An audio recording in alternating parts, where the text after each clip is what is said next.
Subscribe now and press the bell icon. Never miss an update. सुप्रभात। हम लाए हैं कहानी के रूप में पाठ का अनुवाद जो हो जाएगा जल्दी से आपको याद। बिलस्य वाणी न कदापि मैं श्रुता, बिल की वाणी मैंने कभी नहीं सुनी। किसी वन में खरनकर नाम का एक शेर रहता था। उसने भूख के मारे इधर उधर घूमते हुए शिकार को ढूंढा, पर उसे कहीं शिकार नज़र नहीं आया और ना ही उसे भोजन प्राप्त हुआ।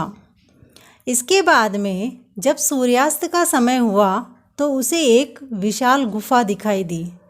उसने सोचा कि निश्चय ही इस गुफा में रात को कोई भी जीव आता ही होगा, इसीलिए मैं यहीं पर छिपकर बैठ जाता हूँ।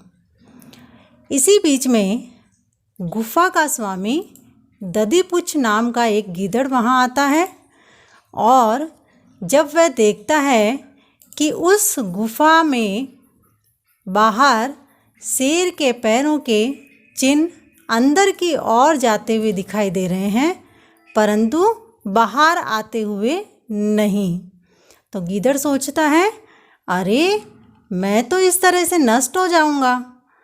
यहाँ जरूर इस गुफा में कोई शेर है, इसलिए अब मैं क्या करूं?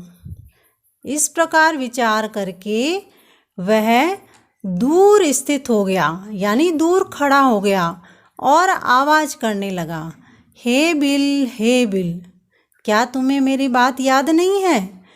मेरे द्वारा तुम्हारे साथ शर्त लगी थी कि जब भी मैं बाहर से वापस आऊँगा तब तुम मुझे बुलाओगे। यदि तुम मुझे नहीं बुलाओगे तो मैं दूसरे बिल में चला जाऊँगा, दूसरी गुफा में चला जाऊँगा।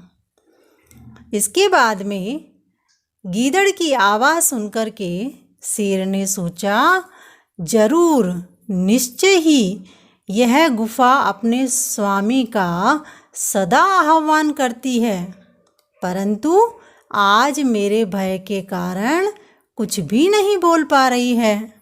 शायद इसीलिए कहते हैं कि डरे हुए मन वाले के हाथ पैर आदि संबंधित जितनी भी क्रियाएं होती हैं वो सब रुक जाती हैं, उसकी वाणी भी रुक जाती है और डर के मारे उसके शरीर में कंपन भी होने लगता है। इसीलिए मैं गीदड़ का आह्वान करता हूँ, क्योंकि मेरे वजह से शायद गुफा डर गई है। तो इस प्रकार से वह गुफा में प्रवेश करके मेरा भोजन बन जाएगा। इस प्रकार का विचार करके शेर ने एकाएक गीदड़ का आह्वान किया। शेर ने जैसे ही आवाज़ लगाई, उसकी उच्च गर्जना की प्रतिध्वनि से उस गुफा ने भी उच्च स्वर से गीदड़ का आह्वान किया। इससे दूसरे पशु पक्षी भी भयभीत हो गए। गीदड़ भी वहाँ से दूर भागता हुआ पड़ने लगा। आने वाले कष्ट का जो पहले ही निराकरण करता है वही सकुशल होता है। जो आने वाले कष्ट का निराकरण नहीं करता है वह चिंतनीय होता है। इस वन में रहते हुए मेरा तो बुढ़ापा ही आ गया है, किंतु मैंने तो बिल की वाणी कभी नहीं सुनी।